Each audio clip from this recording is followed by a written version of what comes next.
Em novembro de 1883, no território de Montana, Henrik Voss começou a escavar o penhasco de calcário com vista para o vale do rio Yellowstone. Seus vizinhos se reuniram, antecipando um fracasso magnífico. O recém-chegado sueco havia chegado meio ano antes, possuindo apenas uma picareta, um mapa de levantamento geológico e um conceito tão peculiar que até os anciãos indígenas Crow, que habitavam este território há séculos, expressaram seu espanto. Ele está escavando a própria tumba, murmurou James Pritchard, um carpinteiro respeitável creditado por construir 17 moradias na região. O inverno se aproxima, e aquele idiota está brincando com pedras, em vez de erguer estruturas. No entanto, Henrik Voss compreendia um princípio de isolamento térmico que transformaria a acomodação em climas frios nas regiões do norte, um conceito que a engenharia contemporânea confirmaria posteriormente, mas que o bom senso da fronteira rejeitava como loucura. Que conhecimentos possuía este reservado artesão de pedra escandinavo sobre massa térmica e equilíbrio geotérmico que construtores americanos experientes ignoraram completamente? Antes de revelarmos como a caverna de Henrik superou todas as moradias de madeira num raio de 80 km, por favor, clique no botão curtir e inscreva-se neste canal e deixe um comentário indicando sua localização. E aqui está minha promessa. Se você se inscrever imediatamente, descobrirá 3 métodos pioneiros adicionais, negligenciados, em vídeos futuros que poderiam reduzir suas despesas de aquecimento em 50%, técnicas que os primeiros colonos demonstraram ser eficazes, mas que os construtores contemporâneos desconsideram. Voltemos agora àquela encosta de calcário em 1883, onde a fixação peculiar de um homem singular estava prestes a redefinir os princípios de sobrevivência ao inverno. Henrik Voss não era o tipo de indivíduo que oferecia explicações. Aos 42 anos, ele havia dedicado 2 décadas a trabalhar em pedreiras de calcário no sul da Suécia, onde as temperaturas de inverno rotineiramente caíam abaixo de 18 graus Celsius negativos. Ele observava mineiros trabalhando em poços profundos, notando como a temperatura permanecia constante a aproximadamente 15 metros abaixo do solo, conforme medido por seu termômetro pessoal, e como a rocha retinha calor, mais eficazmente do que qualquer fogão a lenha.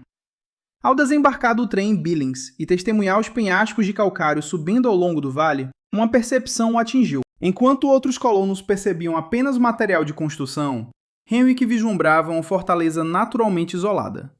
Você pretende minerar, Voss? Perguntou Samuel Wickham, o escriturário do Departamento de Terras. Quando Henrik apresentou sua solicitação para um terreno na encosta, que todos os outros haviam descartado como excessivamente rochoso para cultivo, muito íngreme para gado e muito distante de madeira para construção, abrigo de inverno, Henrik respondeu com seu sotaque pronunciado. Em 7 dias, ele havia começado a trabalhar, não derrubando árvores ou transportando pedras para paredes, mas escavando diretamente no precipício de calcário voltado para o sul, inclinando-se ligeiramente para cima para evitar o acúmulo de água e aderindo à estratificação inerente das camadas sedimentares. Seu método instantaneamente provocou zombaria. O homem está voltando a viver em uma caverna, gargalhou Martha Gaines, cujo cônjuge administrava a serraria mais próxima. Ele atravessou um oceano e um continente, apenas para viver como um primitivo. A desaprovação aumentou quando Henrik elucidou sua lógica no posto de comércio. A rocha mantém a temperatura a 9 metros de profundidade na encosta. A terra permanece a aproximadamente 10 graus Celsius durante todo o ano. Eu aqueço uma pequena área interna. O calcário absorve e irradia lentamente. Ele usa 1/4 da madeira que uma cabana usa, Pritchard. O mestre carpinteiro soltou uma sonora gargalhada, exclamando: "Não é assim que a termodinâmica funciona, meu amigo. Você vai morrer de frio nessa escavação, e encontraremos seus restos mortais quando o degelo da primavera chegar." No entanto, Henrik persistiu com sua escavação, trabalhando 10 horas por dia, 6 dias por semana. Sua abordagem era sistemática, extraindo calcário em seções enquanto preservava a integridade estrutural. Ele criou uma estrutura abobadada, que por natureza distribuía a carga. Ele também esculpiu dutos de circulação de ar, aplicando conceitos adquiridos durante seu tempo em operações de mineração suecas. Isso garantia um suprimento de ar fresco sem qualquer perda de calor. A passagem de acesso estendia-se 3,66 metros para dentro antes de se expandir para o espaço principal, formando assim uma eclusa de ar natural. No final de outubro, curiosos chegavam regularmente para observar o empreendimento extraordinário. Henrique havia escavado uma área de moradia principal, medindo 5,49 metros de profundidade, 4,27 metros de largura e 2,44 metros de altura. Tudo era esculpido em calcário maciço. A superfície abobadada impedia o acúmulo ineficaz de calor. Cada plano interior, o chão, as paredes e o teto, consistia em rocha, e ele manteve colunas naturais de calcário para reforço estrutural. Ele alisou as superfícies interiores para minimizar o aprisionamento de ar e fez sulcos rasos para o escoamento da água. Esta é uma obra de alvenaria notável, admitiu Wickham, enquanto inspecionava a sala escavada. No entanto, Henrique, você está construindo uma unidade de refrigeração, não uma moradia, ele observou. A pedra extrai calor dos corpos. Você sentirá temperaturas mais baixas dentro do que fora. Henrique esboçou um sorriso, a primeira vez que alguém o tinha visto demonstrar tal sentimento. Nós antecipamos a chegada do inverno, ele afirmou, referindo-se às especificidades de engenharia de seu refúgio. Contrariava todas as diretrizes de construção, estabelecidas e familiares aos pioneiros de Montana. O conhecimento convencional prescrevia estruturas de madeira, com toras interligadas, empilhadas e seladas com argila e matéria orgânica. Estas tipicamente apresentavam uma lareira de pedra numa das extremidades, direcionando a fumaça para cima e para fora. O calor subia, dissipava-se pelo telhado e necessitava de reabastecimento contínuo da câmara de combustão. Uma cabana típica, medindo 4,27 metros por 4,88 metros, exigia entre 14,48 e 21,72 metros cúbicos de madeira cortada a cada inverno, e mesmo assim, as temperaturas internas raramente ultrapassavam os 10 graus Celsius, a uma distância superior a 1,52 metros da lareira.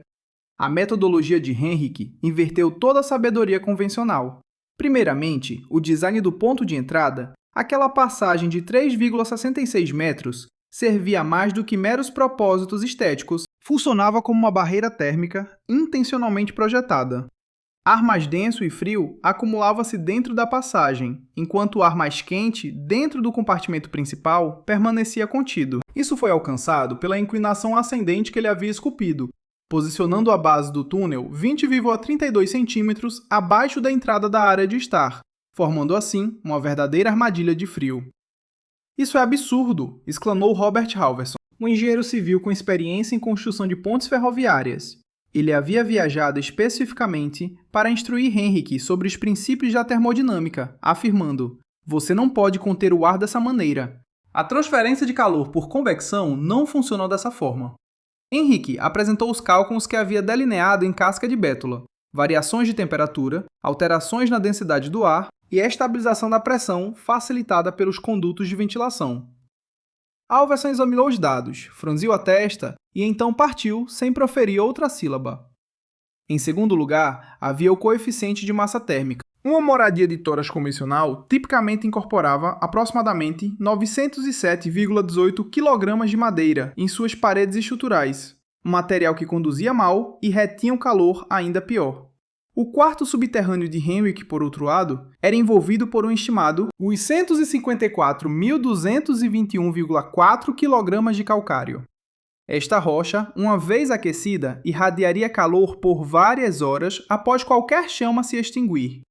Você está contrastando entidades incomparáveis, ele concluiu. Pritchard zombou quando Henrique explicou isso, afirmando que, embora a rocha certamente retenha calor, ela também extrai calor diretamente do ar antes que você possa se sentir confortável. Você só queimará 10 colas de lenha aquecendo a pedra, e ainda assim acabará congelando, retrucou ele.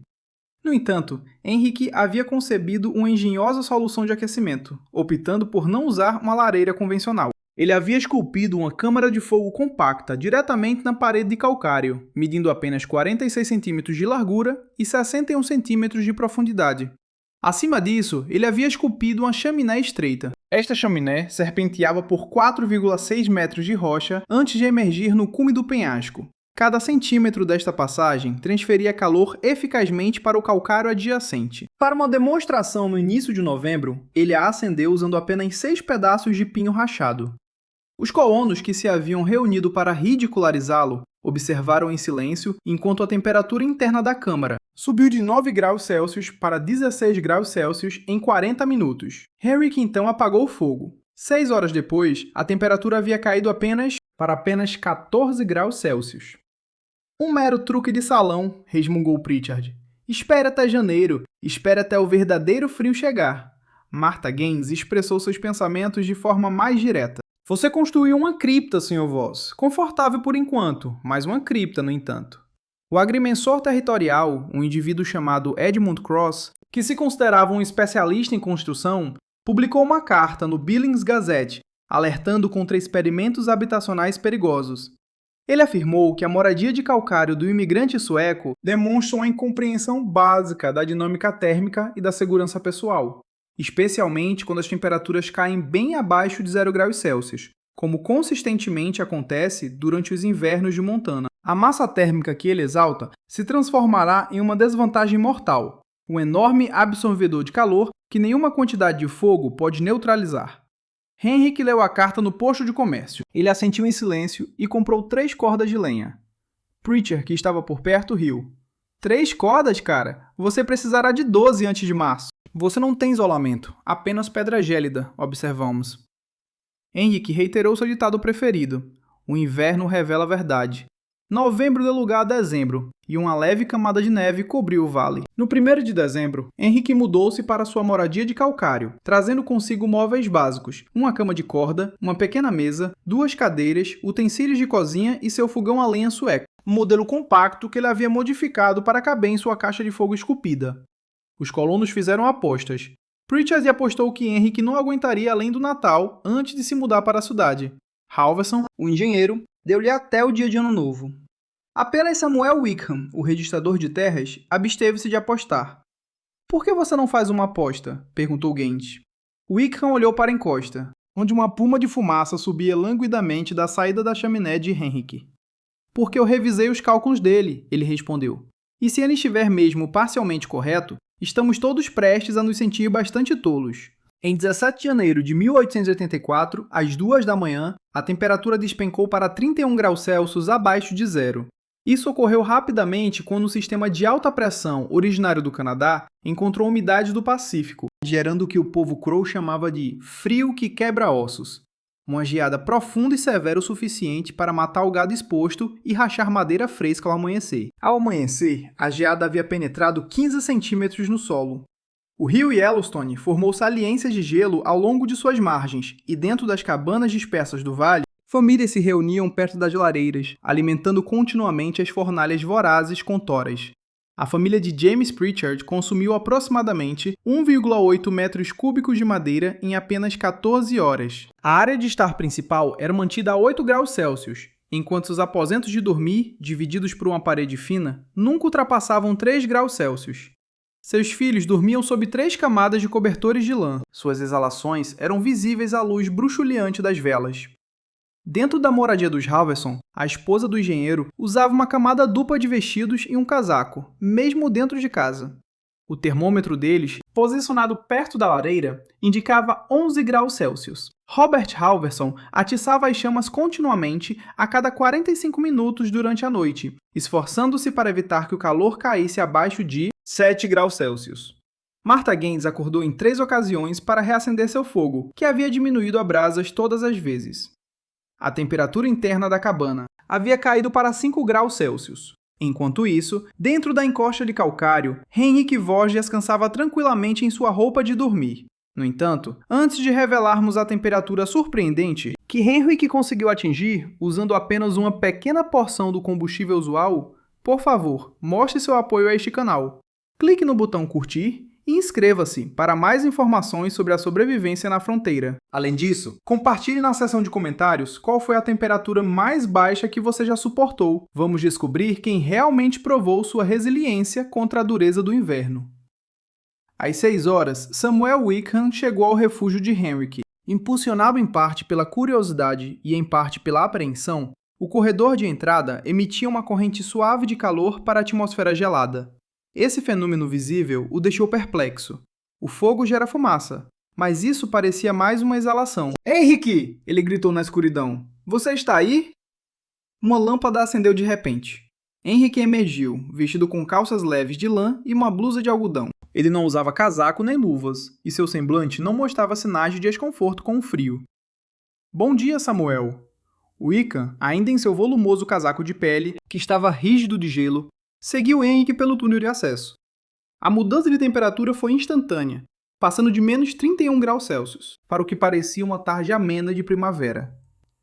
No momento em que chegaram à câmara principal, Wickham estava suando sob suas várias camadas de roupa. Um termômetro compacto estava fixado na parede de Henrik. Wickham olhou para ele, convencido de que sua visão o estava enganando. 19 graus Celsius? Isso simplesmente não pode estar certo. Wickham hesitou. Está 31 graus abaixo de zero lá fora. Isso representa uma variação de 50 graus. Henrik serviu o café de uma chaleira posicionada em seu pequeno fogão. A câmara de fogo continha apenas brasas incandescentes. Não havia chamativa. Usei 12 pequenos pedaços de madeira ontem, talvez 7 quilos no total. Wickham fez o cálculo mentalmente. Pritchett havia consumido aproximadamente 136 quilos de madeira, no mesmo período para manter 8 graus Celsius. Henrik havia utilizado apenas 1/20 do combustível, para atingir 11 graus adicionais de calor. Incrível, Wickham murmurou. Henrik apontou para as paredes. O calcário, pesando 136 mil quilos, absorve o calor gradualmente ao longo do dia e o libera lentamente durante toda a noite, complementado pela consistência geotérmica. Estamos situados a 13 metros de profundidade dentro de uma encosta aqui. A temperatura do solo permanece consistentemente em torno de 11 graus Celsius. Eu só preciso aumentar a temperatura em 8 graus, não em 39 graus como aqueles que constroem cabanas. Ele se aproximou da parede e pressionou a mão aberta contra a rocha. Sinta, ele convidou. Wickham tocou. O calcário estava distintamente quente, não escaldante, mas emitindo um calor suave. Henrik esclareceu que a pedra funciona como um enorme acumulador térmico, semelhante a uma grande almofada de aquecimento, em vez das próprias chamas. O fogo apenas energiza este sistema de armazenamento. A rocha cumpre a tarefa. Até 25 de janeiro, todo o vale estava ciente dos notáveis acontecimentos dentro da caverna de calcário de Henrik Voss. As notícias haviam se espalhado através do posto comercial, da igreja local e do cartório de registro de imóveis. O recluso sueco estava suportando o rigoroso inverno com uma quantidade surpreendentemente pequena de madeira para queimar. Simultaneamente, o calor interno sustentado fazia as habitações típicas da fronteira parecerem rudimentares.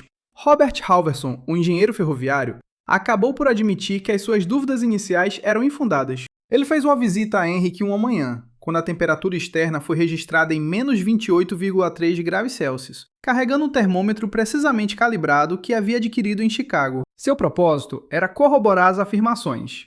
Dentro da câmara, a temperatura era de 17,8 graus Celsius.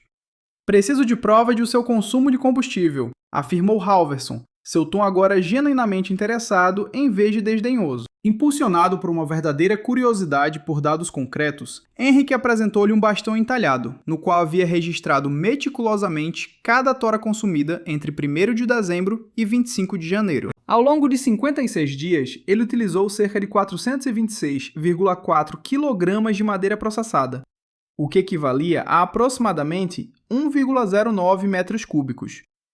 A própria moradia de Halvorson, em contraste, havia incinerado 15,2 metros cúbicos durante o mesmo período. A taxa de eficiência era surpreendente. Henrik gastou apenas 7% do material combustível para manter temperaturas elevadas. No entanto, a distinção ia além do mero uso. Ela dizia respeito à estabilidade. As temperaturas internas das cabanas convencionais variavam significativamente, dependendo da intensidade do fogo. Elas oscilavam de 12,8 graus Celsius imediatamente após o acendimento para 3,3 graus Celsius ao amanhecer. O abrigo de Henrik, por outro lado, mantinha uma faixa estreita, flutuando apenas entre 16,7 graus Celsius e 20 graus Celsius. Independentemente das condições externas, a massa térmica estabiliza tudo, murmurou Halverson, em grande parte para si mesmo, enquanto inspecionava a chaminé intrincadamente esculpida de Henrik. Você construiu um acumulador geotérmico. O calcário retém energia térmica com praticamente nenhuma dissipação devido à sua isolação por calcário adicional e à sua localização parcialmente subterrânea. Você começa a partir de 10,6 graus Celsius, em vez da temperatura ambiente externa. Precisamente, afirmou Henrik. Na Suécia, os mineiros sabem disso. 40 metros abaixo do solo, a temperatura permanece constante durante todo o inverno e verão. Eu simplesmente criei uma interação menor. Halverson mediu meticulosamente as dimensões da câmara, calculou com precisão a massa total da rocha, estimou sua capacidade térmica e realizou cálculos termodinâmicos. Suas descobertas, posteriormente publicadas em uma carta de retratação ao Billy's Gazette, surpreenderam toda a profissão de engenharia. A moradia de calcário do Sr. Voss demonstra uma eficiência térmica aproximadamente 1.350% superior em comparação com edifícios padrão com estrutura de madeira. A substancial massa rochosa oferece uma estimativa de 18 a 24 horas de preservação de calor por ciclo de combustão, em contraste com apenas 45 minutos em cabanas típicas. Com base nos preços atuais do combustível, seu gasto total com aquecimento para toda a estação de inverno seria de aproximadamente $1,40, em oposição a 19 a 24 dólares para aquecer uma cabana comparável. No entanto, esses números revelaram apenas uma fração da narrativa completa. A verdadeira corroboração surgiu da experiência pessoal direta. James Pritchard fez uma visita em 3 de fevereiro, acompanhado por sua filha de 7 anos, Emma, que havia desenvolvido uma tosse persistente. Depois de descansar nas condições muito frias do quarto de Henrik, a menina parou de tremer em poucos instantes. Seu rosto adquiriu uma cor rosada, e ela perguntou se era verão. Talvez, Henrik sugeriu suavemente. A pedra não tem consciência das mudanças sazonais. Ela simplesmente retém calor. Pritchard permaneceu em silêncio, com a mão repousando na superfície de calcário. Experimentando o calor irradiante, ele se lembrou de que sua própria moradia exigia atenção contínua. Acordar a cada 2 horas, atiçar a lareira, monitorar o calor e se preocupar com as crianças. Aqui, no entanto, Henrik não cuidava de seu fogão há meia dúzia de horas, mas o espaço permanecia agradavelmente aquecido. Eu o chamei de simplório, Pritchard murmurou. Você era meticuloso, pai, Henrik respondeu. Você construiu com base no seu entendimento. Eu construo usando o que adquiri na Suécia. É uma abordagem distinta, não superior, apenas diferente. No entanto, provou ser melhor. E este fato era universalmente reconhecido. Os cálculos eram verdadeiros, o medidor de temperatura era preciso e a pilha de lenha, em grande parte intocada em meados de fevereiro, confirmava isso. Martha Gaines foi a próxima visitante. Depois deles vieram os Wiccans, e então famílias de mais adiante no vale. Cada um chegava com dúvidas, partindo em silenciosa deferência. Alguns até carregavam seus próprios dispositivos de medição de temperatura. Alguns avaliaram o estoque de lenha de Henrik. Outros simplesmente sentaram-se no calor ameno, permitindo que seus músculos rígidos de inverno finalmente relaxassem. Até o final de fevereiro, 17 famílias distintas haviam procurado o conselho de Henrik. Ele poderia ajudá-los a escavar refúgios comparáveis? Ele poderia transmitir o método para esculpir calcário? Ele poderia criar designs mais compactos para depósitos de vegetais? Ou mesmo áreas de cozinha para o tempo frio? O indivíduo outrora ridicularizado por escavar um túmulo havia inadvertidamente provocado uma profunda mudança na construção de moradias em regiões frias. E a ironia mais profunda era os membros mais velhos da tribo Crow, que inicialmente haviam expressado ceticismo sobre a proposta de Henrik, revelaram que seus antepassados haviam empregado um método análogo, criando compartimentos de armazenamento em faces rochosas de arenito, para guardar provisões.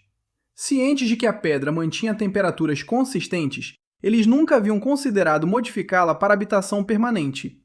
Seus ancestrais sabiam, Henrik afirmou. Ao ouvir isso do ancião conhecido como Runs with Horses, Henrik ouviu. Meu povo sabia, nós simplesmente negligenciamos recordar.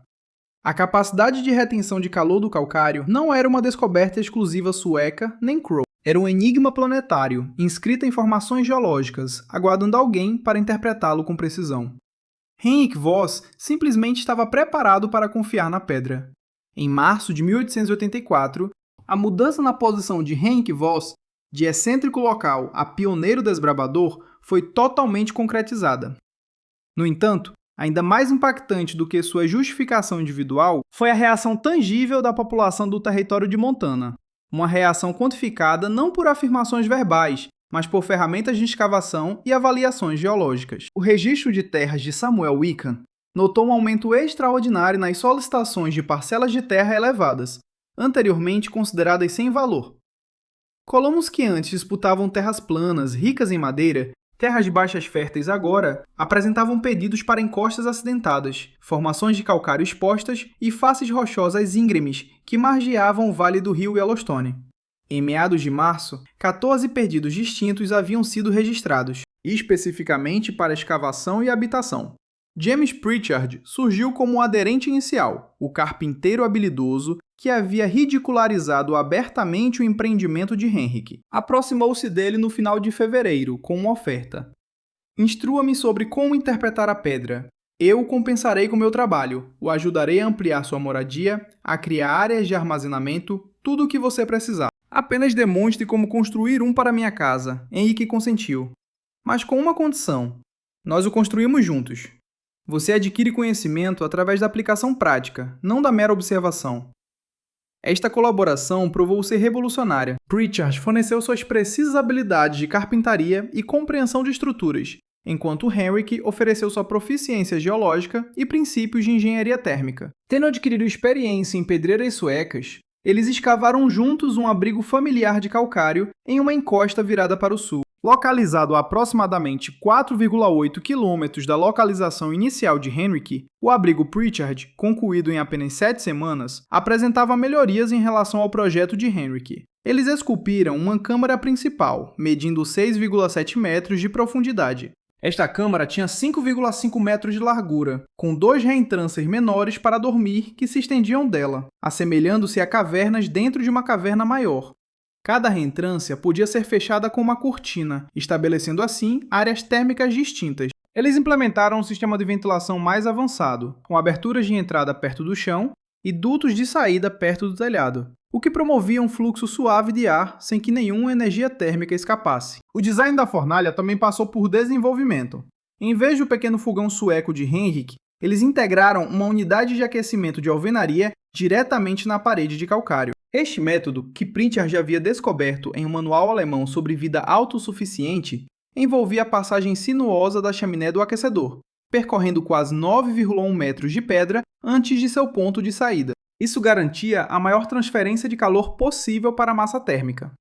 Em 2 de abril de 1884, a família Pritchard havia se mudado para sua moradia de calcário. Em 3 dias, famílias vizinhas chegaram para fazer medições. Eles vieram para perguntar e registrar observações.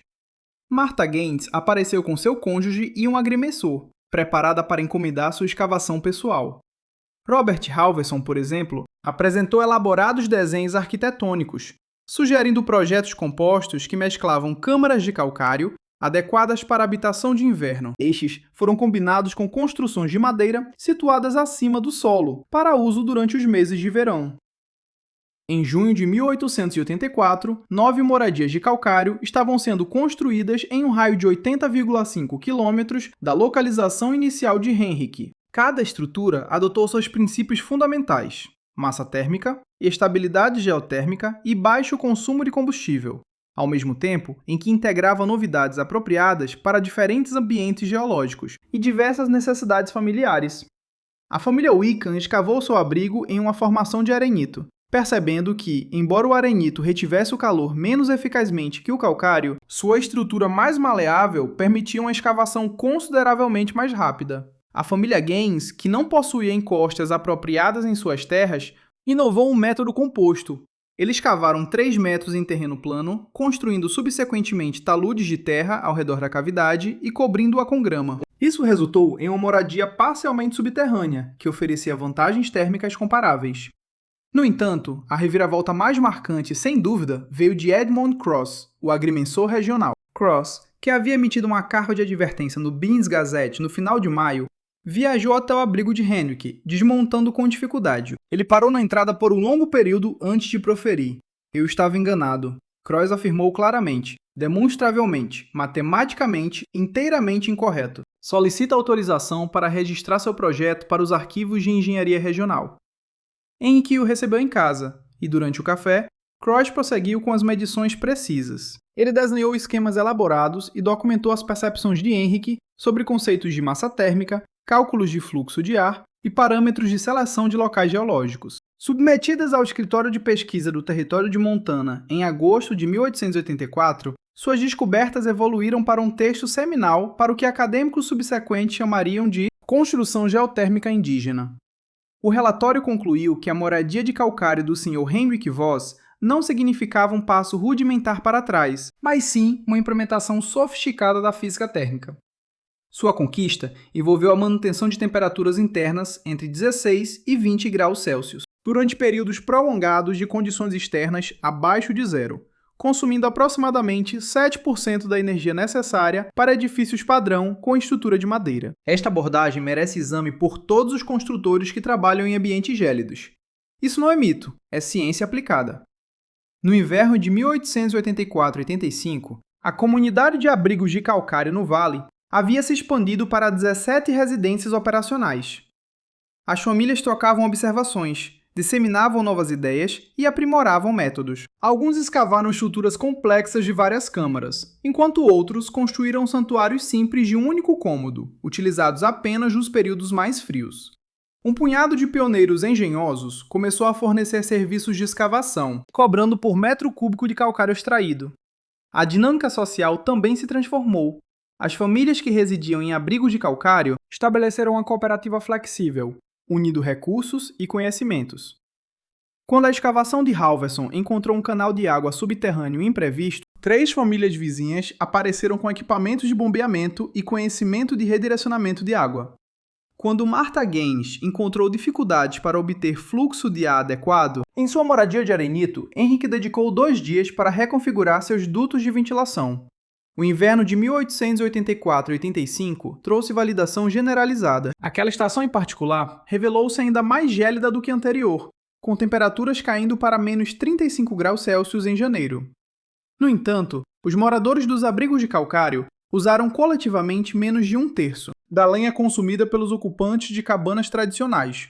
Tudo isso enquanto mantinham um nível mais alto de conforto. O jornal regional, que anteriormente havia emitido advertências sobre o empreendimento perigoso de Henrik, agora publicava um artigo proeminente intitulado A Decepção Sueca: Como a engenhosidade imigrante dominou o inverno de Montana. A matéria citava inúmeras famílias, exibia estatísticas de uso de energia e apresentava os esquemas de engenharia de Voss. Henrik Voss, fiel à sua natureza, evitou os holofotes quando o repórter do Helena Independent viajou para realizar uma entrevista. Henrique redirecionou os elogios, afirmando: "Não é minha sagacidade. O conhecimento inerente da Terra, a própria rocha, tem transmitido esta instrução por milênios. Eu apenas prestei atenção, finalmente."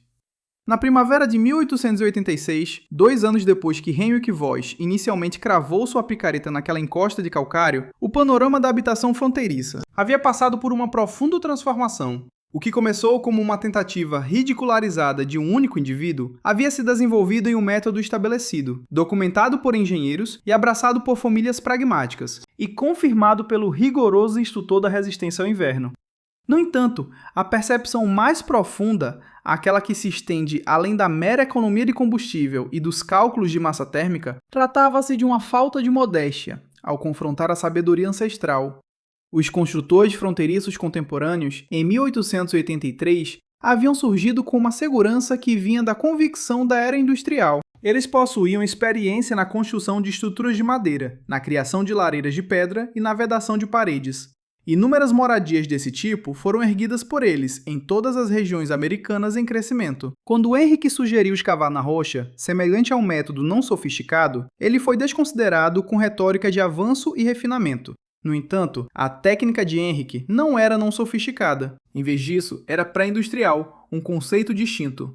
Os mineiros da Suécia medieval, os pueblões ancestrais que habitavam falésias e as comunidades da Capadócia, que esculpem áreas urbanas inteiras em pedra vulcânica, todos haviam compreendido uma verdade que os construtores da era industrial haviam ignorado. O próprio planeta funciona como um acumulador térmico. Ele acumula e libera calor ao longo de escalas de tempo geológicas, tornando os fogos feitos pelo homem meras brasas passageiras. Em 1886, o método de moradia em calcário havia se expandido para além da região de Montana. Avaliações geológicas em Wyoming, Idaho e o território de Dakota começaram a mapear locais de escavação prospectivos.